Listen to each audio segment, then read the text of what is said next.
घिरे हैं बलाओं में हम गौसे आजम, घिरे हैं बलाओं में हम गौसे आजम, करम गौसे आजम, करम गौसे आजम, करम गौसे आजम, करम गौसे आजम। और बुला लो हमें अपने दर पे बुला लो, बुला लो हमें अपने दर पे बुला लो, कि यादों से है आंख नम गौसे आजम। और बनाया है दीवाना अपना मुझे तो, बनाया है दीवाना अपना मुझे तो, वहां पर भी रखना भरम गौसे आजम। बनाया है दीवाना अपना मुझे तो, सरे हश्र रखना भरम गौसे आजम। और तुम्हारी ही निस्बत के सदके जहां में, तुम्हारी ही निस्बत के सदके जहां में, है पहुंचे बुलंदी पे हम गौसे आजम, है पहुंचे बुलंदी पे हम गौसे आजम। रखी जैसे इज्जत है मेरी यहाँ पर, रखी जैसे इज्जत है मेरी यहाँ पर, वहां पर भी रखना भरम गौसे आजम, वहां पर भी रखना भरम गौसे आजम। और मेरा इमाम फरमाता है, शुक्र के जोश में जो है वो तुझे क्या जाने, शुक्र के जोश में जो है वो तुझे क्या जाने। खिज्र के होश से पूछे कोई रुतबा तेरा, और वरफ़अना लका जिक्रक का है साया तुझ पर, जिक्र ऊंचा है तेरा बोल है बाला तेरा। और तू घटाए से किसी के ना घटा है ना घटे, जब बढ़ाए तुझे अल्लाह ताला तेरा, जब बढ़ाए तुझे अल्लाह ताला तेरा। और मिट गए मिटते हैं मिट जाएंगे दुश्मन तेरे, न मिटा है न मिटेगा कभी चर्चा तेरा, न मिटा है न मिटेगा कभी चर्चा तेरा। मोहब्बत से दुरूद पाक पढ़े, अल्लाहुम्मा सल्ली अला सय्यदिना व मौलाना मुहम्मदिन व बारिक वसल्लिम, सलातुम व सलामन अलैका या रसूल अल्लाह सल्लल्लाहु ताला अलैहि वसल्लम। अब थोड़ी सी देर खामोशी वाला माहौल बनाइए और चंद मिनट की गुफ्तगू आप हज़रात समात कीजिए। एक शेर सुनो, पूरी तकरीर उसी शेर पे मैं करूंगा। ना दौलत से, ना दुनिया से, ना घर आबाद करने से, ना दौलत से, ना दुनिया से, ना घर आबाद करने से, तसल्ली दिल को मिलती है खुदा को याद करने से, तसल्ली दिल को मिलती है खुदा को याद करने से। आज का दौर बड़ा तरक्की याफ्ता दौर है, आज के दौर में दौलत की कसरत है, आज के दौर में पैसे की कसरत है। अब से जरा 40-50 साल पीछे आप पलट करके चलें, आज सड़कें आपको पक्की नजर आती हैं। अब हमारे जो बुजुर्ग बैठे हैं इनसे पूछें, पहले सड़कें पक्की नहीं थी बल्कि कच्ची सड़कें थी। लोग कीचड़ को पार करके बाजार और शहर की तरफ जाया करते थे। आज आपको हर तरफ पक्की सड़कें नजर आएंगी। पहले अगर किसी के घर में पलंग बन जाता था तो पूरा गांव देखने के लिए आता था। आज मैं 50,000 का फर्नीचर अपने घर में बनवा लूं तब भी कोई देखने नहीं आता। पहले कोई एक मोटरसाइकिल राजदूत खरीद करके ले आता तो पूरा गांव पास पड़ोस के लोग भी देखने आते थे कि फला के घर में मोटरसाइकिल आई है, चलो देखें। आज मैं 3.5 लाख का बुलेट खरीद के ले आऊं तब भी मेरे घर कोई देखने नहीं आता। क्यों? क्योंकि पैसे की कसरत है, दौलत की कसरत है, पैसे की फरावानी है। हजरात, पैसा आ गया, दौलत आ गई, लेकिन सुकून नहीं मिला। पैसा है लेकिन सुकून नहीं है, दौलत है लेकिन सुकून नहीं है, पैसा है मगर आराम नहीं है। वक्ती खुशी है इंसान के पास में लेकिन सच्चा सुकून नहीं है। वक्ती खुशी जैसे शादी हुई, डीजे बजा लिए, नाच लिए, नाच गाना कर लिया, बस वक्ती तौर पे खुशी मना ली, ये खुशी है वक्ती तौर पे। उसके बाद ऐसी खामोशी है, ऐसा सन्नाटा है कि कई दिन तक खुशी का चेहरा नसीब नहीं होता, अदरात चेहरा देखना नसीब नहीं होता। अब मैं बताना ये चाह रहा हूँ, आज दौलत है, पैसा है, बेहतरीन बिल्डिंगें बनी हैं, नरम नरम गद्दों पे इंसान सोता है लेकिन फिर भी नींद नहीं आती। दौलत है लेकिन सुकून नहीं है। किसी ने कहा सुकून उसके पास है जिसके पास पैसा है, सुकून उसके पास है जिसके पास में दौलत है। शहर के सबसे बड़े अमीर से पूछा, तेरी अमीरी का चर्चा है, तेरी रईसी का चर्चा है, तेरे अकाउंट दौलत से भरे हुए हैं, तेरे जगह जगह प्लाट पड़े हुए हैं, तू बेहतरीन बिल्डिंग में रहता है, क्या तू सुकून में है? उसने कहा मौलाना जब तक दौलत नहीं आई थी इसे पाने के लिए परेशान था, जब से दौलत आई है यही डर लगा रहता है कहीं मेरी दौलत खत्म न हो जाए, कहीं मेरा पैसा चला न जाए, कहीं मेरी दौलत को कोई चुरा के न ले जाए। दरवाजे पे चौकीदार लगा दिए हैं, दरवाजे पे गार्ड लगा दिए हैं और कहता है कि जब तक नींद की गोली नहीं लेता हूं तब तक सुकून की नींद नहीं आती। पता चला दौलत में सुकून नहीं। किसी ने कहा सुकून उसके पास है जिसके पास में जवान औलाद है। एक ऐसे बुजुर्ग से बात की जिसके 3-3 बेटे जवान थे, बताओ तुम्हारी जवान औलाद है क्या सुकून में हो?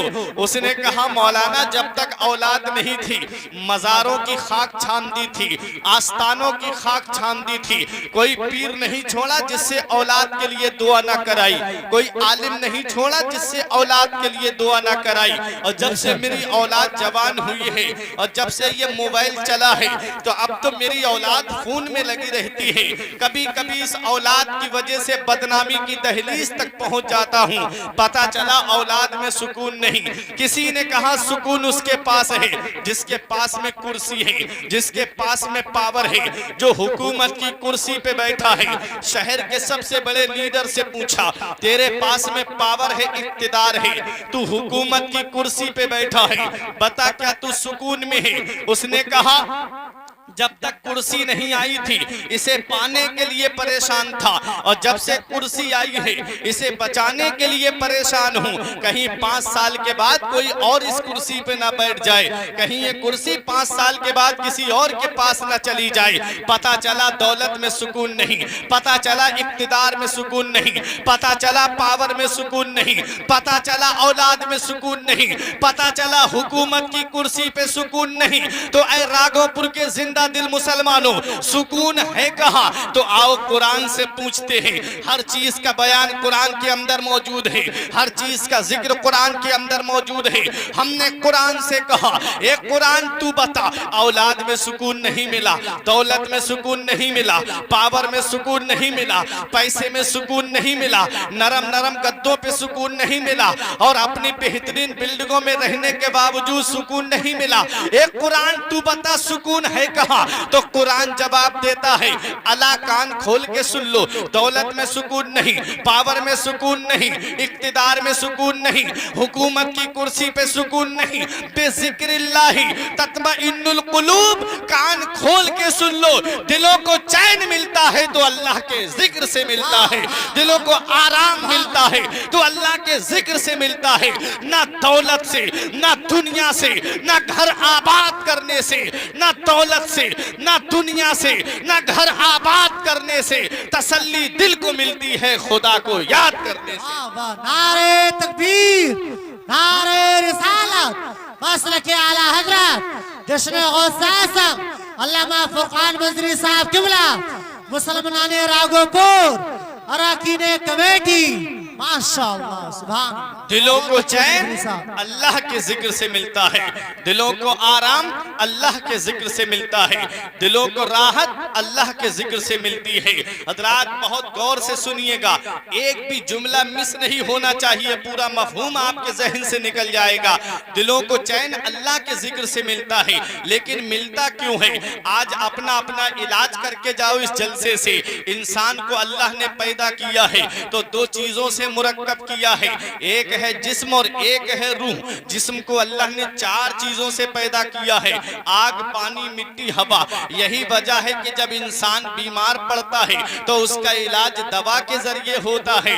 और आप देखें जब इंसान बीमार पड़ता है तो पता कैसे चलता है? जब बिरयानी अच्छी नहीं लगती तो जिस्म बीमार है, जब कोरमा अच्छा नहीं लगता तो जिस्म बीमार है, अरे जब दस्तरखान अच्छा नहीं लगता तो जिस्म बीमार है। ये पता चल गया जब खाना अच्छा नहीं लगता तो जिस्म बीमार है, जिस्म बीमार होता है तो इलाज दवा से होता है।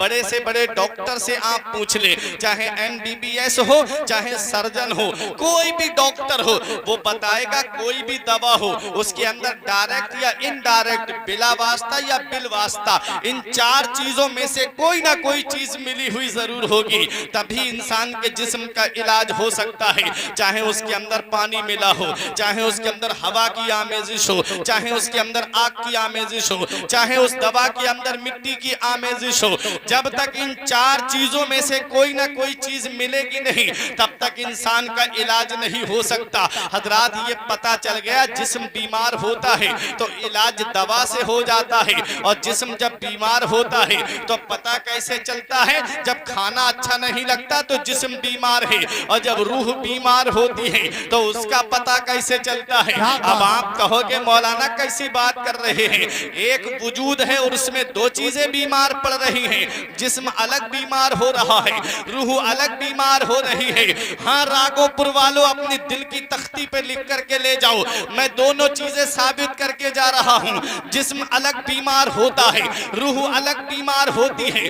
जिस्म बीमार होता है तो पता चल जाता है जब खाना अच्छा नहीं लगता तो हमारा जिस्म बीमार है, और जब रूह बीमार होती है उसका पता कैसे चलता है, तो सुनो, जब नमाजों में दिल नहीं लगता तो रूह बीमार है, जब रोजे रखना अच्छा नहीं लगता तो रूह बीमार है, जब मालिक निसाब होने के बावजूद ज़कात देना अच्छा नहीं लगता तो रूह बीमार है। अरे जब साहिबे इस्तिताअत होने के बावजूद हज को जाना अच्छा नहीं लगता तो रूह बीमार है, जब झूठ बोलना अच्छा लगे तो रूह बीमार है, जब बुराई करना अच्छा लगे तो रूह बीमार है, जब एक दूसरे की चुगली अच्छी लगे तो रूह बीमार है, जब एक दूसरे पे गलत मुकदमे लगाना अच्छा लगे तो रूह बीमार है, जब एक दूसरे को सताना अच्छा लगे तो रूह बीमार है, जब यतीमों पे जुल्म अच्छा लगे तो रूह बीमार है, जब बेवाओं को सताना अच्छा लगे तो रूह बीमार है, जब आलिमों की तौहीन अच्छी लगे तो रूह बीमार है, जब हाफिजों की बुराई अच्छी लगे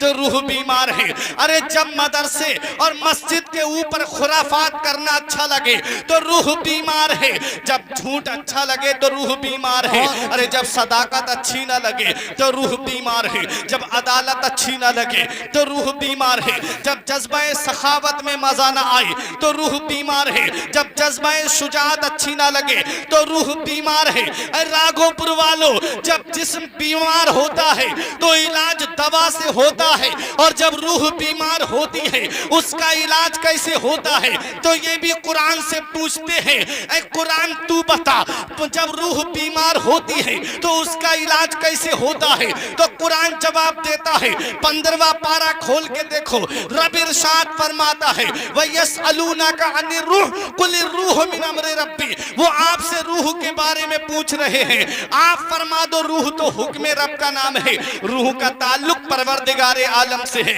रूह का कनेक्शन मौला से है, रूह रिलेटेड मौला से है, रूह कनेक्टेड मौला से है। अब एक भाई भी खामोश नहीं रहेगा। अरे जब जिस्म बीमार होता है तो इलाज दवा से होता है, और रूह का ताल्लुक मौला से है, जब रूह बीमार होती है तो इलाज जिक्र खुदा से होता है। नारे तकबीर, नारे रिसालत, मसलके आला हजरत जश्न गौसे आज़म अल्लामा फुरकान मजरी साहब किबला, सरजमीन राघोपुर बरेली शरीफ अराकीन कमेटी। हज़रात, जब जिस्म बीमार होता है तो इलाज दवा से होता है, और जब रूह बीमार होती है तो फिर उसका इलाज कैसे होता है, तो कुरान कहता है रूह का ताल्लुक मौला से है, परवरदिगारे आलम से है, और जब रूह बीमार होती है तो उसका इलाज जिक्र खुदा से होता है। उसके लिए तुम्हें मस्जिदों में आना पड़ेगा, उसके लिए तुम्हें अल्लाह अल्लाह करना पड़ेगी, उसके लिए तुम्हें अपने रब को याद करना पड़ेगा। सहाबा ने अर्ज किया, अय्यो जिक्रिन अफदलो या रसूल अल्लाह, या रसूल अल्लाह सबसे बेहतर जिक्र क्या है? नबी फरमाते अफदलु जिक्र ला इलाहा इल्लल्लाह, सबसे बेहतर जिक्र कलमा शरीफ पढ़ना है। और कलमा शरीफ जब कोई ला को खींच करके इल्लल्लाह पे गिराता है तो ये दिल के ऊपर जो जंग आ जाती है गुनाहों की वजह से, वो कलमे शरीफ की बरकत से जंग दूर हो जाती है और उसका दिल आका की मोहब्बत का मदीना बन जाता है। तो आला हजरत अजीमुल बरकत का कौल भी सुन लें। फरमाते हैं शेख मुहियुद्दीन इब्नुल अरबी की एक रिवायत को नकल करते हुए अल मलफूज शरीफ के अंदर ये कौल नकल है आला हजरत का कि जो कोई 70,000 मर्तबा कलमा शरीफ पढ़ कर के अपने मरहूम के लिए ईसाल कर दे तो अल्लाह ताला कलमा शरीफ पढ़ने वाले को भी बख्श देता है और उसको भी बख्श देता है जिसके लिए ईसाल सवाब किया गया। ये जिक्र की बरकत है, ये जिक्र की बरकत है हजरात। तो मैं अर्ज ये कर रहा था, मैंने दो बातें बताई अभी आपको। अल्लाह ताला ने इंसान को पैदा किया तो दो चीजों से मुरक्कब किया, एक है जिस्म, और जिस्म को अल्लाह ने 4 चीजों से पैदा किया, आग, पानी, मिट्टी, हवा। रूह हुक्म रब का नाम है, रूह अल्लाह के हुक्म से एक शय है। रूह मरती मिटती नहीं है, रूह बदन से निकाल ली जाती है। मौत बदन को आती है, रूह को नहीं आती। रूह मरती मिटती नहीं है, रूह निकाल ली जाती है बदन से, मौत जिस्म को आती है। और रूह के अंदर 2 बातें हैं, एक है रूह और एक है रूहानियत। आप गौसे आजम का जिक्र सुनने आए हैं, अब मैं अपने असल मौजू की तरफ आ रहा हूँ। गौसे आजम की शान देखें, एक है रूह और एक है रूहानियत। जैसे इंसान इंसानियत, आदमी आदमियत, जैसे इंसान इंसानियत में बहुत बड़ा फर्क है। जैसे मैं प्यासा हूँ, मुझे शिद्दत की प्यास लगी है, हमारे हाफिज फिरोज साहब ने एक गिलास पानी का ला करके मुझको दे दिया। इतने में मुमताज बरकाती आए, बोले मुझे प्यास लगी है, मैंने पानी ना पी करके, अपनी प्यास को ना देख करके वो पानी का गिलास मुमताज बरकाती को दे दिया। ये इंसान नहीं बल्कि इंसानियत पिला रही है, ये आदमी नहीं बल्कि आदमियत पिला रही है। हजरात अब अपने जहन को करीब करें, जैसे इंसान इंसानियत में जमीन और आसमान का फर्क है, ऐसे ही रूह और रूहानियत में जमीन और आसमान का फर्क है। दुनिया से जाने वाले तो बहुत जाते हैं, हमारे यहाँ पर भी जाते हैं। मेरा परदादा दुनिया से चला गया, मुझे आज उनकी कब्र का नामो निशान नहीं पता। मेरा दादा दुनिया से चला गया, मैं इस दुनिया में भी नहीं आया जब मेरे दादा का इंतकाल हो गया, तो आज मुझे उनकी कब्र का नामो निशान पता नहीं। इतनी प्रॉपर्टी मेरे दादा छोड़ करके गए, आज उस प्रॉपर्टी पे उनके औलाद की औलाद भी ऐश कर रही है, लेकिन आज हमें उनकी कब्र का नामो निशान पता नहीं। लेकिन क्या वजह है कि गौसे आजम तो बगदाद में है, गरीब नवाज तो अजमेर में है, गाजी पाक तो बहराइच में है, आला हजरत बरेली में है। आप छोटे से बच्चे से पूछ लीजिए कि गौसे आजम का मजार कहाँ है, तो कह देगा कि गौसे आजम का मजार बगदाद शरीफ की सरजमीन पे है। हम पूछे गरीब नवाज का मजार कहाँ है, कह देगा गरीब नवाज का मजार अजमेर की धरती पे है। पूछो आला हजरत का मजार कहाँ है, कह देगा कि आला हजरत का मजार बरेली की सरजमीन पे है। मेरा दादा दुनिया से चला गया, मुझे कब्र का पता नहीं, मेरा परदादा दुनिया से चला गया, मुझे कब्र का पता नहीं। लेकिन क्या वजह है कि आज इन वलियों को कोई क्यों नहीं भूल पाया?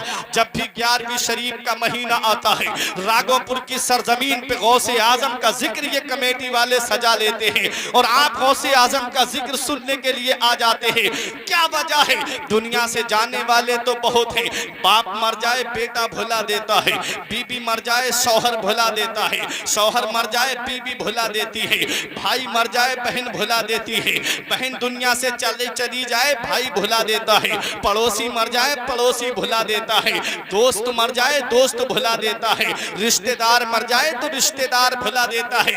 लेकिन क्या वजह है? 800 साल से ज्यादा का जमाना गुजर गया, मेरे गौसे आजम को पर्दा किए हुए आज भी गौसे आजम के जिक्र की महफिल सजी हुई है। अजमेर के गरीब नवाज को 800 साल के करीब जमाना गुजर गया, आज भी जब भी रजब की 6 तारीख आती है गरीब नवाज के नाम की महफिल सजा ली जाती है। जब भी रजब की 14 तारीख आती है लोग गाजी पाक के आस्थाने की तरफ खिंचे चले जाते हैं। जब भी सफर की 25 तारीख आती है लोग बरेली की सरजमीन पे उर्स रज़बी में जमा हो जाते हैं। वजह क्या है? अरे दुनिया में आज किसी को किसी के लिए टाइम नहीं है। अगर कोई किसी के यहाँ शादी में जाता है तो उस वक्त पहुंचता है जिस वक्त खाना खिलाने का वक्त होता है। अगर किसी का इंतकाल हो जाए तो उस वक्त में पहुंचता है जब दफीने का वक्त करीब होता है। मैंने पूछा इतने वक्त क्यों आए? कहते हैं मौलाना कारोबार में लगे हैं, हमारे पास इतना वक्त नहीं, हमारे पास इतना टाइम नहीं कि यहाँ पर पूरे दिन आकर के बैठ जाएं। जब किसी को किसी के लिए टाइम नहीं है तो आप क्यों सरे शाम से लेकर के रात के 12 बज चुके हैं और आप यहाँ पर बैठे हुए हैं? तो पूरा मजमा यही जवाब देगा मौलाना, दुनिया से जाने वाले तो बहुत हैं। कोई अपने बाप को राजी करके जाता है, कोई अपने घर वालों को राजी करके जाता है। अरे गौसे आजम दुनिया से गए हैं, अपने घर वालों को नहीं, अपने परवरदिगार को राजी नारे तकबीर, नारे रिसालत, मसलक आला हज़रत, जश्न गौस आज़म, शान गौस आज़म, अज़मत गौस आज़म अल्लामा फुरकान मंजरी साहब किबला माशाअल्लाह सुभान। गौसे आजम दुनिया से गए हैं, अपने रब को राजी करके गए, अपने रसूल को राजी करके गए।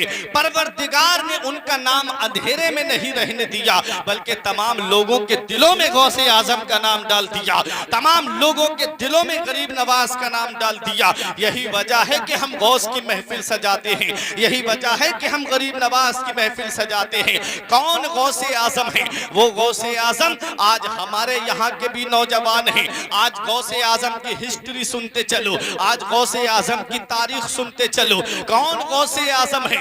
वाकयात आप सुनते रहते हो, लेकिन गौसे आजम की जरा शान तो देखिए, गौसे आजम का जरा मकाम मर्तबा तो देखिए। वो मेरे गौसे आजम जो गौसे आजम से पहले के वली हैं, वो भी गौसे आजम की अजमत को मानते हैं, वो भी गौसे आजम की अजमत को तस्लीम करते हैं। आओ मैं आपको एक बात सुना दूं, गौसे आजम किसके मुकल्लिद थे? गौसे आजम इमाम अहमद इब्ने हम्बल के मसलक के मुकल्लिद थे, और इमाम अहमद इब्ने हम्बल खुद गौसे आजम के ख्वाब में तशरीफ लाए और आकर के कहा, अब्दुल कादिर तुम्हारे लाखों मुरीद हैं और तुम देख रहे हो कि हमारा मसलक जो है वो डूबता जा रहा है। और मदीने वाले मुस्तफ़ा का मंशा ये है, मदीने वाले मुस्तफ़ा का इरादा ये है कि क़यामत तक चारों मसलक जारी और सारी रहे, इसलिए ऐसा करो तुम हमारा मसलक अपना लो। हजरात ये गौसे आजम रज़ी अल्लाह ताला अन्हु हैं, आप इमाम अहमद इब्ने हम्बल का मसलक अपना लेते हैं। और कौन इमाम अहमद इब्ने हम्बल हैं?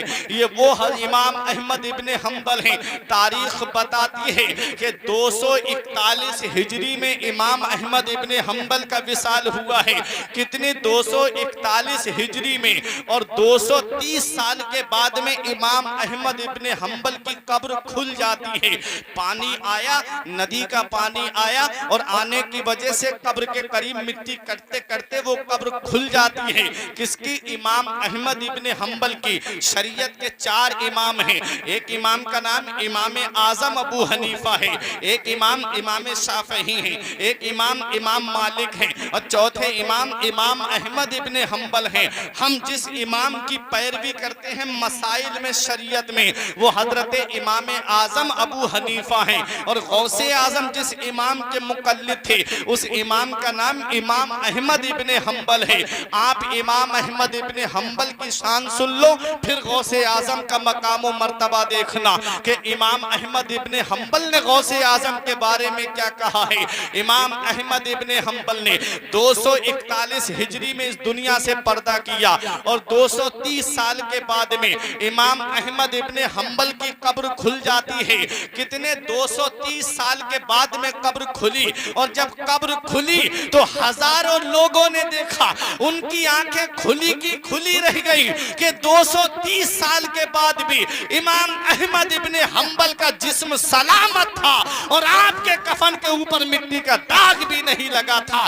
जमीन मैली नहीं होती, समन मैला नहीं होता, जमीन मैली नहीं होती, जमन मैला नहीं होता, मोहम्मद के गुलामों का कफन मैला नहीं होगा। वाह वाह, नारे तकबीर, नारे रिसालत, मसलक आला हजरत, अज़मत औलिया इकराम, शान औलिया इकराम। बहुत अच्छे मंजरी साहब, माशाअल्लाह। इमाम अहमद इब्ने हम्बल है, 230 साल के बाद कब्र खुली, जिस्म कब्र में जिस्म सलामत, और इमाम अहमद इब्ने हम्बल कि जिसमें मुबारक को लोगों ने देखा सलामत, कफन भी सलामत, कफन पे दाग तक नहीं। हजरात 230 और 241 जब मिलाया जाता है तो ये बनता है 471, और 471 हिजरी ही में गौसे आजम रजी अल्लाह ताला अन्हु इस दुनिया में तशरीफ। तारीख देखे, 241 में इमाम अहमद इब्ने हम्बल ने पर्दा किया, 230 साल के बाद आपकी कब्र खुली, और कब्र खुली 241 और 230 मिलाए तो होते हैं 271, 471, और 471 हिजरी में हुजूर सैयदना गौसे आजम रजी अल्लाह ताला अन्हु कस्बा जीलान के मोहल्ला नीफ में पैदा हुए। ये है गौसे आजम। इमाम अहमद इब्ने हम्बल की कब्र के अंदर जब लोगों ने देखा तो इमाम अहमद इब्ने हम्बल का जिस्म सलामत, और लोग देख करके कहने लगे कि जब इमाम अहमद इब्ने हम्बल की ये शान है तो मदीने वाले मुस्तफा की शान का आलम क्या होगा। आला हजरत पुकार के कहते हैं, तू जिंदा है वल्लाह, तू जिंदा है वल्लाह, मेरी चश्मे आलम से छुप जाने वाले। और इमाम अहमद इब्ने हम्बल कौन है? आज कितनी आवाजें उठती हैं। इमाम अहमद इब्ने हम्बल के दौर में भी आवाज उठी थी, और उस दौर का जो फिरका था उस फिरके को मुअतज़िला फिरका कहा जाता है, और उस फिरके ने यह कहा था कि कुरान मखलूक है, जैसे इंसान मखलूक है, जैसे इंसान मखलूक है ऐसे ही कुरान भी मखलूक है। मखलूक बमाना पैदा किया हुआ, और कुल्लो मखलूकिन हादिस, और हर मखलूक हर पैदा की हुई चीज मिटने वाली है। उन्होंने इस वक्त ये आवाज उठाई थी उस फिरके ने कि कुरान हादिस है, कुरान मिटने वाला है। तो उस वक्त इमाम अहमद इब्ने हम्बल खड़े हुए थे और आवाज लगाई थी, लोगों कुरान अल्लाह का कलाम है, गैर मखलूक है।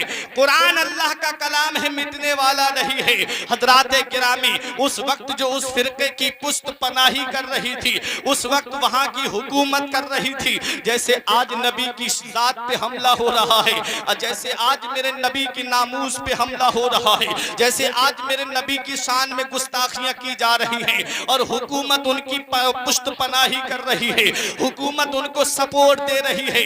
ऐसे ही उस वक्त में भी हुकूमत सपोर्ट दे रही थी, और वो फिरका बहुत तेजी के साथ ये बातें जहन में डाल रहा था। अगर बच्चों को पढ़ाया जा रहा था मदरसे में, तो जहन में ये डाला जा रहा था कि साथ साथ ये भी पढ़ाना कि कुरान मिटने वाली चीज है, कुरान मखलूक है, कुरान मिट जाएगा। उस वक्त अल्लाह तबारक व तआला ने इमाम अहमद इब्ने हम्बल को पैदा किया, और इमाम अहमद इब्ने हम्बल ने उस फिरके का ऐसा जवाब दिया कि इमाम अहमद इब्ने हम्बल ने कहा, ए लोगों सुनो, कुरान अल्लाह का कलाम है, गैर मखलूक है, मिटने वाला नहीं है। इमाम अहमद इब्ने हम्बल को गिरफ्तार कर लिया जाता है और जेल के अंदर डाल दिया जाता है, हाथों में हथकड़ी और पांव में पेड़ी डाल करके। इमाम अहमद इब्ने हम्बल की शान सुनो, दरवाजे पे नौकर लगा दिए, चौकीदार लगा दिए, सिपाही लगा दिए कि इमाम अहमद इब्ने हम्बल जेल से बाहर न जाने पाए। लेकिन उनको क्या पता, फानूस बन के जिसकी हिफाजत हवा करे वो शम्मा क्या बुझे जिसे रोशन खुदा करे। नूर हक इस्लाम है, उसको बुझा सकता है कौन? जिसका हामी हो खुदा उसको मिटा सकता है कौन? इमाम अहमद इब्ने हम्बल को जब जेल के अंदर डाला गया तो तारीख बताती है, इमाम अहमद इब्ने हम्बल जब चाहते जेल से बाहर निकल आते और बगदाद के चौराहे पे मिंबर बिछा करके लोगों को तकरीर तकरीर सुनाया करते थे, ए लोगों सुनो, कुरान अल्लाह का कलाम है, गैर मखलूक है, ये मिटने वाला नहीं है। बादशाह पूछता सिपाहियों से, अरे तुम किसकी रखवाली कर रहे हो? कहा इमाम अहमद इब्ने हम्बल की। जब जेल के अंदर देखा जाता तो वहां भी इमाम अहमद इब्ने हम्बल बैठे हुए नजर आते और बगदाद के चौराहे पे लोगों को कुरान के बारे में समझाते हुए भी इमाम अहमद इब्ने हम्बल नजर आते। ये अल्लाह वालों की शान है, ये अल्लाह वालों का मकाम है। जैसे अल्लाह रूहानियत अता फरमाता है उसकी शान अलग होती है, जैसे अल्लाह रूहानियत देता है उसका मकाम और मर्तबा अलग होता है। सुनो, यही इमाम अहमद इब्ने हम्बल है। इमाम अहमद इब्ने हम्बल को बाजार में लाया गया, आपने हक की तरफ से आवाज बुलंद की थी, आपने कहा था कुरान अल्लाह का कलाम है, मिटने वाला नहीं है। इमाम अहमद इब्ने हम्बल को बीच बाजार में लोगों के सामने कोड़े मारे गए। पहला कोड़ा मारा, कुर्ता उतार दिया जिस्म से, सिर्फ पैजामा पहने हुए थे इमाम अहमद इब्ने हम्बल। और आपके जब एक कोड़ा पड़ा तो आपने पढ़ा बिस्मिल्लाहिर्रहमानिर्रहीम। दूसरा कोड़ा पड़ा, आपने कलमा शरीफ पढ़ा। तीसरे कोड़े पे आपने कहा हमें कोई मुसीबत नहीं पहुंचती अल्लाह की तरफ से, वो हमारे हाथों की करतूत होती है। जब चौथा कोड़ा पड़ा तो आपने कहा कुरान अल्लाह का कलाम है, गैर मखलूक है।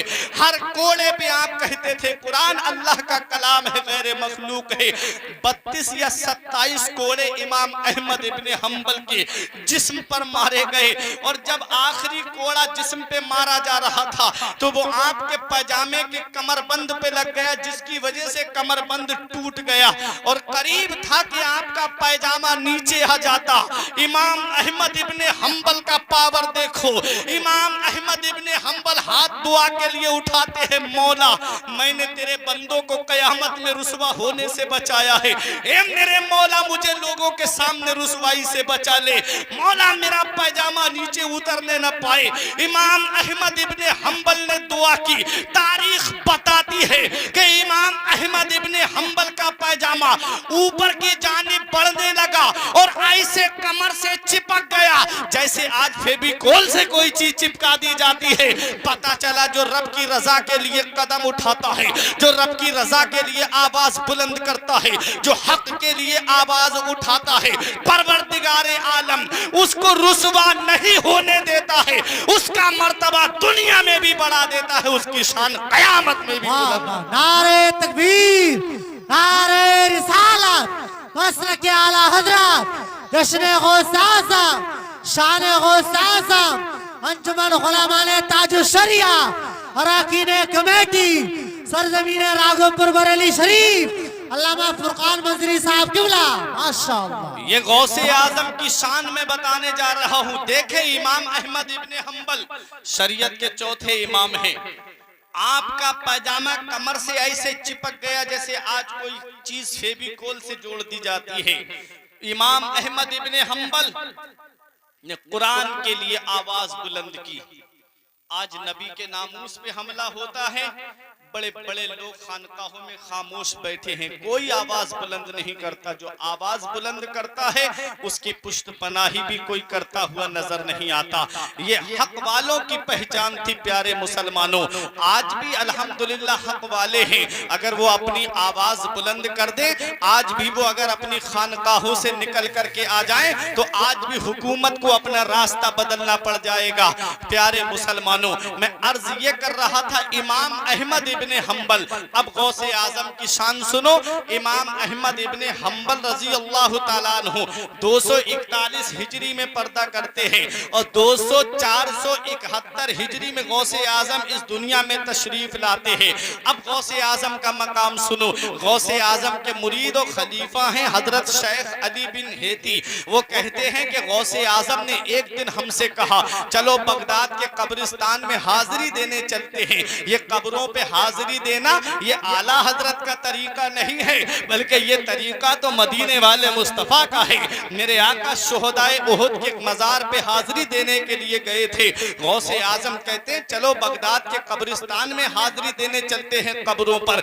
जब आप इमाम अहमद इब्ने हम्बल की कब्र पे पहुंचे, इमाम अहमद इब्ने हम्बल की कब्र पे आपने सलाम किया और सलाम करने के बाद कुछ देर वजीफा पढ़ते रहे। उसके बाद इमाम गौसे आजम रजी अल्लाह ताला अन्हु के लिए इमाम अहमद इब्ने हम्बल अपनी कब्र से बाहर निकल के आए। कहो सुभान अल्लाह। गौसे आजम के लिए अपनी कब्र से बाहर निकल के आए, गौसे आजम को सीने से लगाया और उसके बाद कहते हैं या अब्दुल कादिर जीलानी इन्नी अफ्तकिरु फी इल्मी शरीयत व तरीक़त वल हाल। मेरे गौसे आजम से कहते हैं हे अब्दुल कादिर जीलानी, इल्मे शरीयत में, इल्मे तरीक़त में और इल्मे हाल में मेरे जैसा इमाम भी तुम्हारा मोहताज नजर आता है। ये गौसे आजम की शान है। मेरा इमाम पुकार के कहता है शुक्र के जोश में जो है वो तुझे क्या जाने। ऐ मेरे गौसे आजम, शुक्र के जोश में जो है वो तुझे क्या जाने। खिज़र के होश से पूछे कोई रुतबा तेरा और बड़ा फाना लगा जिक्र का है साया तुझ पर, जिक्र ऊंचा है तेरा, बोल है बाला तेरा। नारे तकबीर, नारे रिसालत, मसलक के आला हजरत शायर इस्लाम ज़ीशान कादरी साहब किबला, शायर इस्लाम ज़ीशान कादरी साहब किबला। नारे तकबीर, नारे रिसालत, मसलक के आला हजरत जश्न गौसे आज़म। माशाअल्लाह। रात तो गौसे आजम की शान देखें। शायर ज़ीशान कादरी साहब किबला तशरीफ ला चुके। मेरे बाद इन्हीं को समाप्त करना है, बहुत अच्छी आवाज है। अब सुने गौसे आजम का मकाम, गौसे आजम की अजमत व शान। इतना बड़ा इमाम कहता है ऐ गौसे आजम, इल्मे शरीयत और तरीक़त और हाल में मेरे जैसा इमाम भी तुम्हारा मोहताज है। इतनी बड़ी शान है मेरे गौसे आजम की। अब और आगे बढ़ो। गौसे पाक रजी अल्लाह ताला अन्हु के दौर के एक बहुत बड़े बुजुर्ग हैं जिनका नाम है शेख मोहम्मद मगरिबी। गौसे आजम को शेख मोहम्मद मशरिकी कहा जाता था क्योंकि मशरिक के सबसे बड़े शेख मेरे गौसे आजम थे और वो शेख मोहम्मद मगरिबी थे। वो कहते हैं वो अपने मुरीदों के दरमियान बैठे हुए थे, अचानक से आलमे वजद में आए और अचानक से बोलते हैं हाँ हाँ मैंने आपका कदम अपनी गर्दन पे लिया, हाँ हाँ मैंने आपका कदम अपनी गर्दन पे लिया। 3 मर्तबा कहा। मुरीदीन ने घेर लिया, हुजूर कोई आवाज देने वाला नहीं, आपने ये बात कैसे कही हाँ हाँ मैंने आपका कदम अपनी गर्दन पे लिया। तो वो कहते हैं कि जब मैं आलमे इस्तिग़राक़ में था, जब मैं आलमे वजद में था तो मैंने देखा कि गौसे आज़म ने ये ऐलान किया है मेरा ये कदम हर अल्लाह के वली की गर्दन पे है। मैंने अपनी गर्दन को झुका दिया और तुम सबको मैंने गवाह बना दिया ताकि तुम सब गवाह हो जाओ मैं उनके कदम को अपनी गर्दन पे ले रहा हूं। वो कहते हैं कि जब मैंने उनके कदम के लिए अपनी गर्दन को झुकाया तो मेरी नजरों ने क्या देखा कि मदीने वाले मुस्तफा जन्नत के दरवाजे पे खड़े हैं और फरिश्तों से कह रहे हैं फला वली ने मेरे बेटे के लाडले के लिए गर्दन को झुकाया है, ये जन्नती जोड़ा उसे पहना दो। फला वली ने मेरे लाडले के लिए अपनी गर्दन को झुकाया है, ये जन्नती जुब्बा उस वली को पहना दो। प्यारे मुसलमानों, नबी लाडला कह के पुकार रहे हैं, मेरा इमाम पुकार के कहता है तेरी सरकार में लाता है रजा उसको शफी, तेरी सरकार में लाता है रजा उसको शफी जो मेरा गौस है और लाडला बेटा तेरा। गौसे आज़म है। गौसे आज़म रजी अल्लाह ताला अन्हु के लिए जिस वली ने गर्दन को झुकाया नबी ने उसे जन्नती जुब्बा अता फरमाया। आला हजरत फरमाते हैं जिसकी मिंबर बनी गर्दने औलिया उस कदम की करामत पे लाखों सलाम। ये गौसे आज़म के दौर के वो बुजुर्ग हैं जो बड़ी शान वाले हैं, बड़े मकामों मर्तबे वाले हैं। और सुनो गौसे आज़म की शान और सुनो गौसे आज़म का मकाम। बहुत तेजी के साथ मैं अपनी जगह बैठने वाला हूँ। गौसे आज़म का मकामों मर्तबा देखें। हजरात गौसे आज़म रजी अल्लाह ताला अन्हु वाज कह रहे हैं, तकरीर कर रहे हैं और गौसे आज़म के एक मुरीद वहीं आगे बैठे हुए हैं। बैठे थे, अचानक से पेट में ऐंठन महसूस हुई, हाजत हुई उनको। और जब हाजत हुई तो वो कहने लगे कि अगर मैं तकरीर छोड़ के चला गया गौसे आजम की, तो गौसे आजम की तकरीर छूट जाएगी, वाज छूट जाएगा, और मैं वाज नहीं छोड़ूंगा। आज हम आते हैं, थोड़ी देर बैठे जलसे में, इधर उधर की बातें सुनी और चले गए, कुछ अपनी बातें कही, और आलिम क्या कह रहा है उस पर तवज्जो नहीं दी, इमाम क्या कह रहा है उस पर ध्यान नहीं दिया। वो गौसे आजम की मजलिस थी, 70 हजार का मजमा होता था गौसे आजम की मजलिस में। और बाज की शान ये कि हम माइक से आवाज थोड़ी दूरी पे नहीं पहुंचा पाते, और गौसे आजम के बाज की ये शान थी कि जितना आगे बैठने वाला सुनता था उतनी ही आवाज सबसे पीछे बैठने वाला सुना करता था। ये गौसे आजम के बाज की शान थी। 70 हजार का मजमा होता था, और लोग पहाड़ों में गौसे आजम का खिताब सुनते, कोई जंगलों में तकरीर सुनता, बैठ करके गौसे आजम की आवाज वहां तक भी पहुंचती थी। अब सुने गौसे आजम के वो मुरीद आगे बैठे थे, अचानक पेट में एक ऐंठन सी महसूस हुई, उनको हाजत हुई बाथरूम जाने की। सोचने लगे कि अब जाऊंगा तो तकरीर छूट जाएगी। मेरे गौस की शान देखे, मेरा गौस फरमाता है तुम्हारे दिलों में क्या चलता है मैं उन चीजों को भी जानता हूँ। ये गौसे आजम का पावर है। हजरात गौसे आजम मिंबर से उठे, एक दो जीना नीचे उतरे, उतरने के बाद आपके पास एक रुमाल था, आपने वो रुमाल उठाया और अपने मुरीद के सर पे डाल दिया। और सर पे रुमाल का डालना था, वो कहते हैं मैं अपने आप को क्या देखता हूँ कि एक जंगल में हूँ और नदी चल बह रही है, वहीं बैठ मैंने देखा एक दरख्त है। कहते हैं मैं जंगल में, कहा गौसे आजम की मजलिस में थे, मैं रूहानियत बता रहा हूँ गौसे आजम की। एक रुमाल डाला सिर्फ अपने मुरीद के सर पे, वो कहते हैं मैं जंगल में। उसके बाद देखें, वो कहते हैं मैं हाजत के लिए बैठा, मैंने चाबी निकाली, जो संदूक की चाबी थी ताले की, वो चाबी निकाल के एक दरख्त पे टांग दी। और टांगने के बाद कहते हैं कि मैं हाजत से बैठ गया। उसके बाद मैंने वुजू किया, और वुजू करने के बाद कहते हैं मैंने अल्लाह का शुक्र अदा किया। मैंने सोचा लाओ अब वुजू कर लिया है, अब 2 रकत नमाज तहियतुल वुजू पढ़ लेता हूँ। कहते हैं जब मैं तहियतुल वुजू नमाज पढ़ने का इरादा कर रहा था कि रुमाल मेरे सर से उतर गया, और जैसे ही रुमाल उतरा, कहते हैं मैं क्या देखता हूं कि गौसे आजम की मजलिस में बैठा हुआ। मोहब्बत से बोलो सुभान अल्लाह। कहते हैं मैं गौसे आजम की मजलिस में बैठा हूं, और जिस जुमले पे गौसे आजम ने मेरे सर पे रुमाल डाला था, कहते हैं मैंने देखा और कानों से सुना कि गौसे आजम वही तकरीर कर रहे थे जो मैंने बैठ करके सुनी थी, वही जुमला गौसे आजम बोल रहे थे। अब कहते हैं कि मैं बात सुनकर के अपने घर गया, और जब घर गया तो मैंने ताला खोलने के लिए चाबी ढूंढी, तो चाबी मेरे पास नहीं थी। चाबी तो वो वही भूल चुके थे, वो भूले नहीं थे, बल्कि जानबूझ के मेरे गौसे आजम ने चाबी छुड़वाई थी, ताकि ये ना समझे, ताकि ये ना जान ले कि ये बात ख्वाब में मैंने की है। ये ख्वाब नहीं था, बल्कि गौसे आजम ने हकीकत में जंगल में पहुंचा दिया था। ये गौसे आजम है। वो कहते हैं कई दिन के बाद जब मुझे सफर के लिए जाना पड़ा, सुने 15 दिन 14 दिन 14 या 15 दिन कहते हैं पैदल चला। पैदल चलने के बाद मैं वहां पहुंचा तो वही जंगल था। 14 दिन के बाद उस जंगल में पैदल चल के पहुंचा। कहते उसी जंगल में मैं पहुंचा, मैंने सोचा कि ये जंगल तो मेरा जाना पहचाना लगता है, ये जंगल तो मेरा देखा हुआ लगता है। फिर अचानक याद आया, अरे ये तो वही जंगल है जहां गौसे आजम ने मुझे पहुंचाया था। कहते हैं मैं दरख्त के पास में गया, मैंने अपनी चाबी को देखा तो चाबी वही दरख्त पे टंगी हुई थी। कहते हैं मैंने चाबी को उठाया, उठा करके जब मैं वापस आया था तो मैंने गौसे आजम से कहा, हुजूर मैं कुछ पूछना चाहता हूँ, हुजूर जरा ये बता दीजिए वो जंगल कहाँ का था। तो मेरे गौसे आजम ने फरमाया, खबरदार जब तक मैं जिंदा हूँ, जब तक मैं हयात हूँ, किसी से ये राज मत कहना कि मैंने तुम्हें कहाँ पहुंचाया था। मेरे दुनिया से जाने के बाद जिससे चाहो उससे कह देना। ऐ प्यारे मुसलमानों, राघोपुर वालों सुनो, ये मेरे गौसे आजम का पावर है, ये मेरे गौसे आजम की शान है कि एक पल में अपने मुरीद को जंगल में पहुंचा सकते हैं। तो वही मेरे गौसे आजम फरमाते हैं, मैं वहां हूं जहां सूरज निकलता है, मुझसे मोहब्बत करने वाला वहां हूं जहां सूरज डूबता है। वो अब्दुल कादिर को पुकारता है तो अब्दुल कादिर वहीं से बैठे बैठे अपने मुरीद की मदद कर दिया करता है।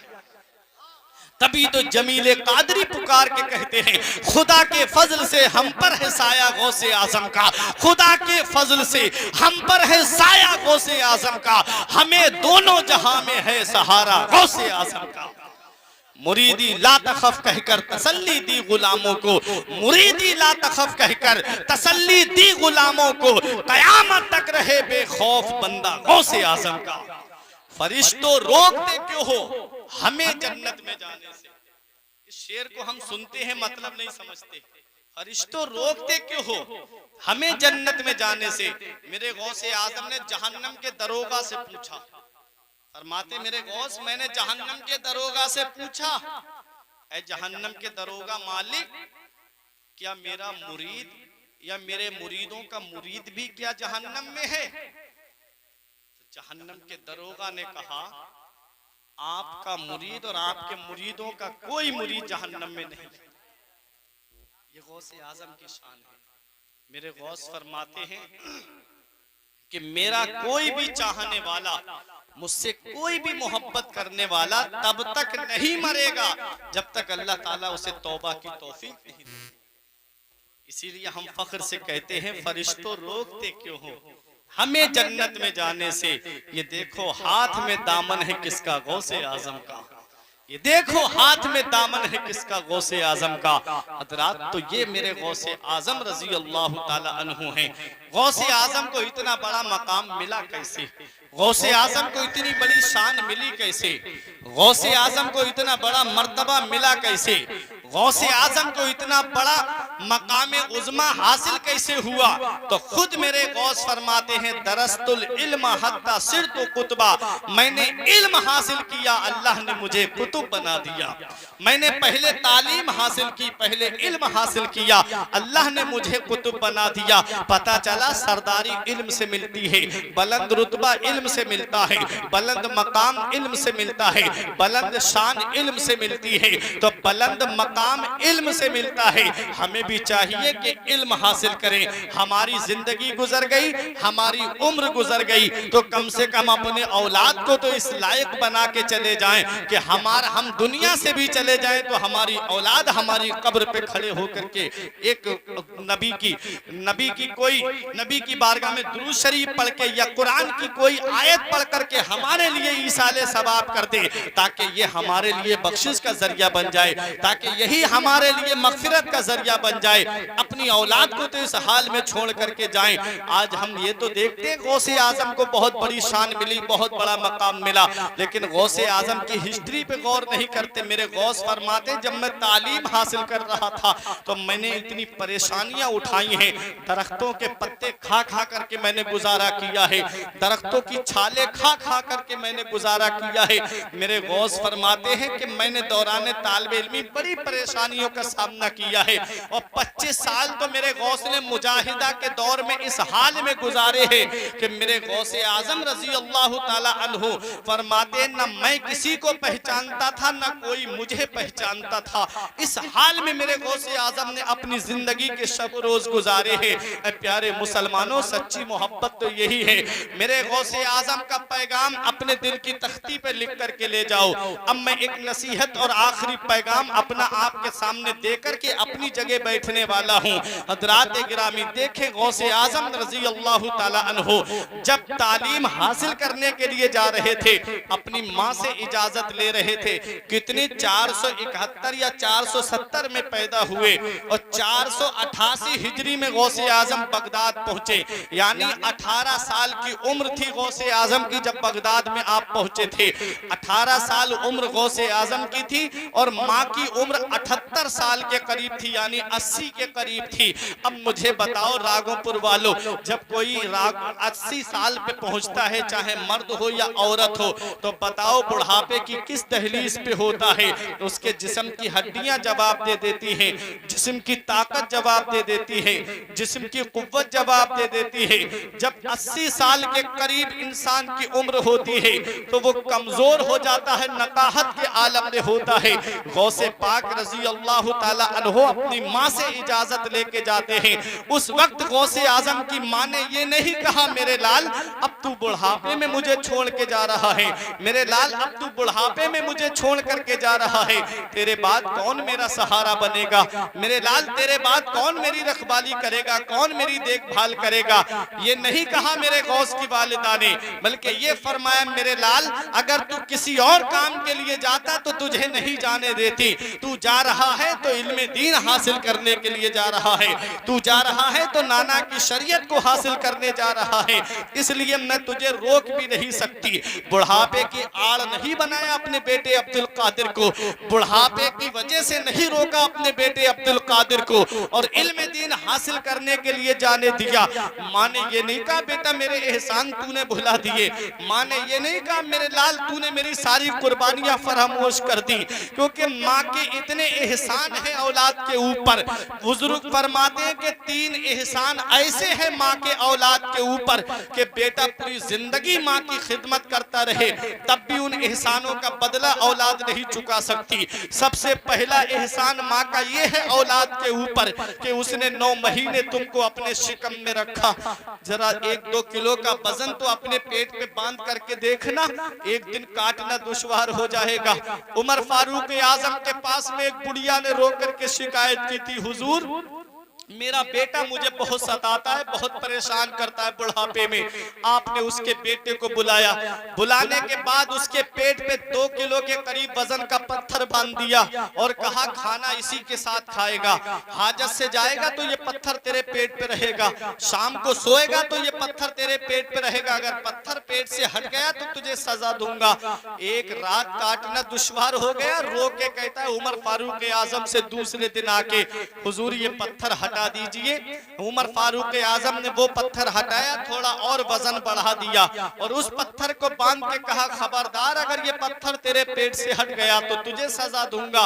रात को सोया तो पत्थर की वजह से सांस दबने लगी, रो के माँ से कहता है अम्मी मैं तेरे हाथ जोड़ता हूँ, तू चल के उमर फारूक आजम से कह दे कि वो ये पत्थर मेरे पेट से हटा दे। उमर फारूक आजम के पास बूढ़ी औरत आई, कहती है हुजूर मेरे बेटे के पेट से ये पत्थर हटा दीजिए, मैंने अपने बेटे को माफ कर दिया, आप भी माफ कर दीजिए। उमर फारूक आजम ने पत्थर हटाते वक्त कहा था अरे नादान तूने कैसे अपनी माँ की कुर्बानियों को फरामोश कर दिया, तू 2-3 किलो का वजन नहीं उठा करके एक रात नहीं काट पाया। जरा सोच तेरी माँ ने तुझे 9 महीने अपने शिकम में रखा था, तेरी माँ ने कैसे अपनी रातों को गुजारा होगा, तेरी माँ ने कैसे अपनी रातों को काटा होगा, कैसे घर में खाना बनाया होगा, कैसे पूरे घर के कपड़े धोए होंगे, कैसे घर की साफ सफाई की होगी। आज औलाद के पास थोड़ा सा पैसा क्या आ जाए, आज औलाद के पास थोड़ा सा रुपया क्या आ जाए, वो माँ बाप की कुर्बानियों को फरामोश कर देते हैं, वो माँ बाप की कुर्बानियों को भूल जाते हैं। अरे तुमने तो आंखें खोली है तो बड़े दौलत वाले दौर में खोली है, तुम्हारे माँ बाप के दौर में जरा अब से जरा 40-50 साल पीछे तो पलट के चलो, बड़ा गुर्बत का दौर था प्यारे मुसलमानों। तेरी माँ ने एक मर्तबा कहा था मेरे बेटे को ईद पर नए कपड़े चाहिए, तेरे बाप ने रात दिन मजदूरी करके तेरे लिए ईद पर नए कपड़े ला करके दिए। आज वही माँ बाप बुढ़ापे की दहलीज पे पहुंच गए, आज वही माँ बाप बुढ़ापे की मंजिल पे पहुंच गए तो माँ बाप का बिस्तर घर से बाहर कर दिया और कहा मेरे माँ बाप ने मेरे लिए किया क्या है, ये बिजनेस से मैंने अपने घर बनाया है, ये अपने पैसे से मैंने जमीन खरीदी है, ये अपने पैसे से मैंने मकान बनाया है। अरे तुम कहते हो ये पैसा मेरा है, तुम कहते हो ये मकान मेरा है, तुम कहते हो ये जमीन जायदाद मेरी है। अरे हदीस पाक क्या कहती है, नबी क्या फरमाते हैं, नबी की बारगाह में जब एक सहाबी ने आके कहा आका मेरे बाप पर मेरा कर्ज आ रहा है वो दे नहीं रहे हैं, नबी ने जब उनके बूढ़े बाप को बुलाया डंडे का सहारा लेके सहाबी रसूल आए, आका को सलाम किया, नबी ने सलाम का जवाब दिया, फरमाया तुम अपने बेटे बेटे का कर्ज क्यों नहीं दे रहे हो? तो सहाबी रो के कहते, आका जब मेरे जिस्म में ताकत थी मैं कमा के लाता था तो अपने बेटे को खर्च को पैसे देता था, जितने पैसे मेरा बेटा मांगता मुझसे मैं अपने बेटे को खर्च को पैसे देता था। आज मेरे जिस्म की हड्डियों ने जवाब दे दिया, आज मेरे जिस्म की ताकत ने जवाब दे दिया, आज मेरे जिस्म की कुव्वत ने जवाब दे दिया। आज मेरा बेटा मुझे पैसे खर्च को देता है तो कहता है आपसे ले लूंगा बदले में। मेरे आका अब मैं अपने बेटे को पैसे कहां से दूं? अब मेरे जिस्म की हड्डियों ने जवाब दे दिया। नबी इरशाद फरमाते हैं, ए सहाबी रसूल सुनो, इस बूढ़े सहाबी की बात को सुन करके सिर्फ मैं ही नहीं रो रहा हूं, बल्कि मेरे इर्द गिर्द जितने पत्थर हैं वो सब आंसू बहा रहे हैं, जितने ढेले हैं वो सब आंसू बहा रहे हैं। उसके बाद मेरे नबी ने इरशाद फरमाया सहाबी से, ए सहाबी सुनो, तुम कहते हो मेरा माल, सुनो अंता व मालों का ले अभी का, अरे तुझ पर भी तेरे बाप का हक है और तेरी जायदाद पर भी तेरे बाप का हक है। बेटा कितना भी कहे ये मकान मेरा है, बेटा कितना भी कहे ये जायदाद मेरी है, बेटा कितना भी कहे ये रुपये पैसे से मैंने अपने इतना बड़ा बिजनेस खड़ा किया है, हदीस पाक कहती है उस बेटे पर भी उसके बाप का हक है और उसकी सारी जायदाद पर भी उसके बाप का हक है। प्यारे मुसलमानों, ये माँ बाप होते हैं, इनकी कुर्बानियों को कैसे फरामोश करोगे, इनकी कुर्बानियों को कैसे भुलाओगे?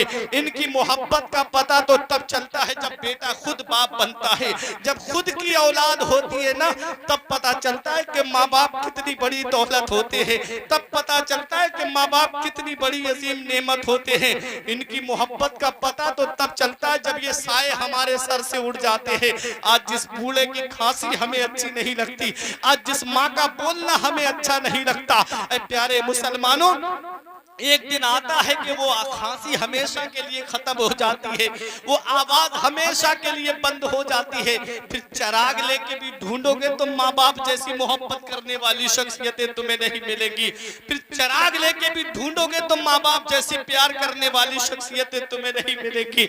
हम बताते हैं कि आज जब हम प्रोग्राम करके यहाँ फिरोज साहब, मौलाना अकबर अली साहब, इनसे आप पूछिए कि माँ बाप कितनी बड़ी नेमत होते हैं। आज कभी जलसे करके हम रात के 2 बजे 3 बजे अपने घर पे जाते हैं, बीबी है मोहब्बत का दावा करती है, मुझे अपने शौहर से बड़ी मोहब्बत है, मुझे अपने शौहर से बड़ा प्यार है। लेकिन जब ये सर्दी की रातें आती है ना, कोरे वाली दिसंबर और जनवरी की सर्दी जब पड़ती है, तो ऐसी सर्दी की रातों में जब घर का दरवाजा खटखटाया जाता है तो बीबी की आवाज नहीं आती है, या तो बाप की आवाज आती है या माँ की आवाज आती है कि बेटे अभी दरवाजा खोलते हैं। इन कुर्बानियों को कैसे भुलाओगे? बेटा घर से बाहर चला जाए, माँ बाप की नजरें दरवाजे पे लगी रहती है, मेरा बेटा अभी तक घर पे नहीं आया है। बाप भी बिस्तर पे करवट बदलता रहता है, मेरा लाल अभी तक घर पे नहीं आया है। माँ भी फोन करके पूछती, मेरे बेटे अभी तक कहाँ चला गया? बेटा है कि गुस्से में कहता है, माँ क्यों मुझे परेशान करती रहती है, मैं दोस्तों के साथ हूँ। बताओ, आज जिस माँ का फोन तुझे अच्छा नहीं लगता, एक दिन आएगा कि कोई तुझे फोन करके तेरी खैरियत पूछने वाला नहीं होगा। पहली मोहब्बत है माँ बाप की दुनिया में जो बदला मांगती है। अगर आज तुम अपने माँ बाप के साथ भलाई करोगे तो तुम्हारी औलाद तुम्हारे साथ भलाई करेगी। अगर तुमने अपने माँ बाप के साथ भलाई नहीं की तो बुढ़ापे में ये उम्मीद मत रखना कि तेरी औलाद बुढ़ापे में तेरे काम आ जाएगी। मौलाना जलालुद्दीन रूमी ने मसनबी के अंदर एक वाकया लिखा, 2 मिनट की बात सुन ले। मौलाना रूम फरमाते हैं कि एक शख्स की बीबी ने शिकायत की, तुम्हारा बाप पूरी रात बैठ के खांसता रहता है, इसकी खांसी की वजह से मेरे बच्चों की नींद खराब होती है, इसकी खांसी की वजह से मेरे बच्चों की नींद खराब होती है, मैं भी रात को सो नहीं पाती।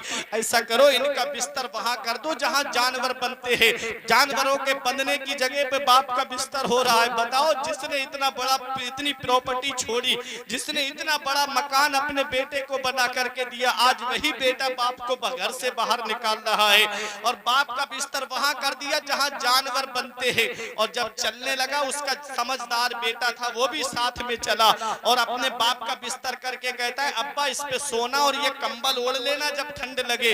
उसके बेटे ने वो कंबल उठाया, उठा करके किसी तरीके से उस कंबल को फाड़ लिया, दो हिस्सों में बांट दिया, आधा दादा को दे दिया, आधा अपने साथ रख लिया और बोला चलो।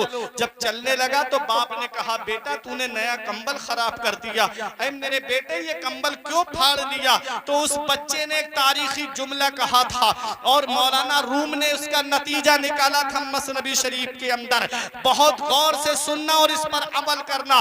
उस बच्चे ने कहा था अब्बा आज तुम्हारे बाप बूढ़े हो गए तो तुमने उनका बिस्तर घर से बाहर कर दिया, जब और तुमने ओढ़ने के लिए ये कंबल दिया, ये आधा कंबल मैं इसलिए लेके जा रहा हूँ कल जब तुम बूढ़े हो जाओगे और जब मैं तुमको ला करके इसी जगह पे लिटाऊंगा तो यही आधा कंबल मैं तुम्हें ओढ़ने के लिए दूंगा।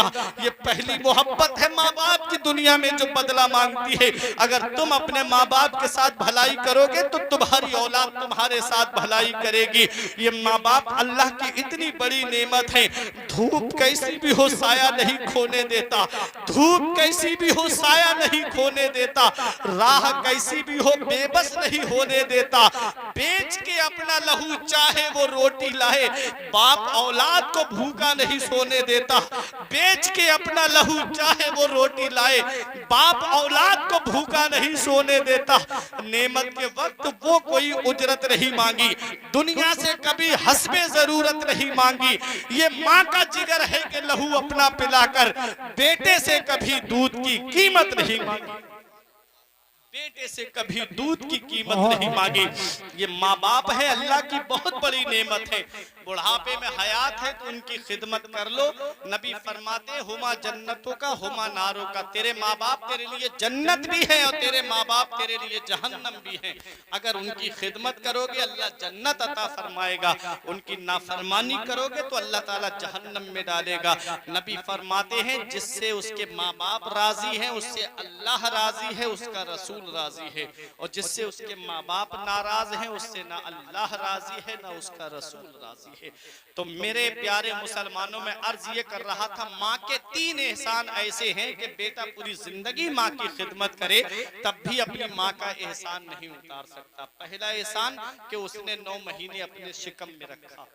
दूसरा एहसान माँ का ये है कि वो औलाद को जन्म देती है। औलाद को जन्म देते वक्त कितनी परेशानियां होती हैं, कितनी तकलीफें होती हैं, कितने दर्द के झटके बर्दाश्त करना पड़ते हैं। कभी बाज औरतों का तो इंतकाल हो जाता है बच्चे की पैदाइश के वक्त में, तारीख में ये बातें भी मिलती हैं। और जब औलाद को अपनी जिंदा देखती है माँ तो वो सारी दर्द की तकलीफों को भूल जाती है, सारी परेशानियों को भूल जाती है कि मेरा बच्चा जिंदा है, मेरा बेटा हयात है। जब लाडले को देखती है, अपने बेटे को जिंदा देखती है, सब भूल जाती है। और बुढ़ापे में जब वो पहुंचती है तो वही बेटा जवान होता है तो माँ की इन कुर्बानियों को भुला देती है।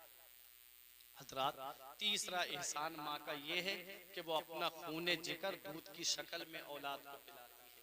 ये 3 एहसान ऐसे हैं माँ के कि पूरी जिंदगी बेटा माँ की खिदमत करता रहे तब भी वो अपनी माँ के इन 3 एहसानों का बदला नहीं ले सकता। एक सहाबी ने अपनी माँ को कांधे पे बिठा करके 7 मर्तबा काबे का तवाफ कराया और आका की बारगाह में आके पूछा, आका क्या मैंने अपनी माँ का हक अदा कर दिया? 7 मर्तबा काबे का तवाफ कराया है। तो नबी ने फरमाया, तेरी विलादत के वक्त, तुझको पैदा करते वक्त तेरी माँ को जो दर्द के झटके उठे थे उन झटकों में से एक दर्द के झटके का भी तूने बदला नहीं दिया। पूरी जिंदगी की बात करता है, ये माँ है, ये बाप है। माँ बाप अल्लाह की बहुत बड़ी नेमत है। अगर हयात है तो उनकी खिदमत कर लो बुढ़ापे में, क्योंकि उलमा फरमाते जब इंसान 40 साल का होता है तो उसकी अकल पूरी होती है। अकल जो है ना इंसान की, ये 40 साल में जाके मुकम्मल होती है, जब तक उसके अंदर अकल बढ़ती रहती है। और जब 40 साल से 60 साल तक रहता है तो अकल मुकम्मल रहती है, पूरी अकल रहती है उसके अंदर। और जब 60 साल से ऊपर को बढ़ता है तो फिर उसके अंदर बच्चों वाली हरकत आ जाती है, तो फिर उसकी अकल कम होने लगती है। अब इस हालत में जो है औलाद को अपने माँ बाप को संभालना है, जैसे बचपन में माँ बाप ने अपनी औलाद को संभाला था।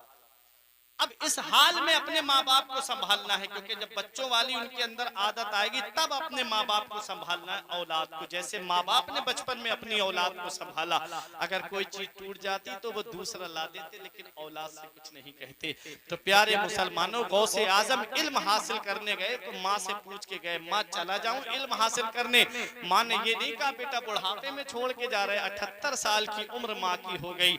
माँ ने ये नहीं कहा मेरे लाल अब तू मुझे छोड़ के जा रहा है। माँ ने कहा बेटा तू नाना की शरीयत हासिल करने जा रहा है तो शौक से चला जा, मेरे लाल मैं अपनी जिंदगी काट लूंगी, तू जाकर के नाना के दीन की नशर इशाअत कर, तू जाकर के नाना मुस्तफा के दीन की खिदमत कर। हजरात, तो ये गौसे आजम रजी अल्लाह ताला अन्हु हैं। आपने बगदाद में जाकर के तालीम हासिल की, 40 साल तक वाज कहा गौसे आजम ने, तकरीर की, और उसी में 32 साल मदरसे में बैठ करके पढ़ाया। 32 साल मदरसे में बैठ करके पढ़ाया। जिस तरीके से इस्लाम की खिदमत हो, कलम उठाया, किताबें लिखी ताकि इस्लाम की खिदमत हो, मिंबर संभाला, तकरीर की ताकि इस्लाम की खिदमत हो, और गौसे आजम ने दर्स व तदरीस का सिलसिला जारी किया, बच्चों को पढ़ाया ताकि इस्लाम की खिदमत हो। जिस जिस तरीके से इस्लाम की नशर व इशाअत हो, गौसे आजम ने हर महाज पे बैठ करके इस्लाम की खिदमत की। और ये गौसे आजम को मकाम मिला, अल्लाह का जिक्र करते करते गौसे आजम उस मकाम पे पहुंच गए कि आज पूरी दुनिया में गौसे आजम का जिक्र है।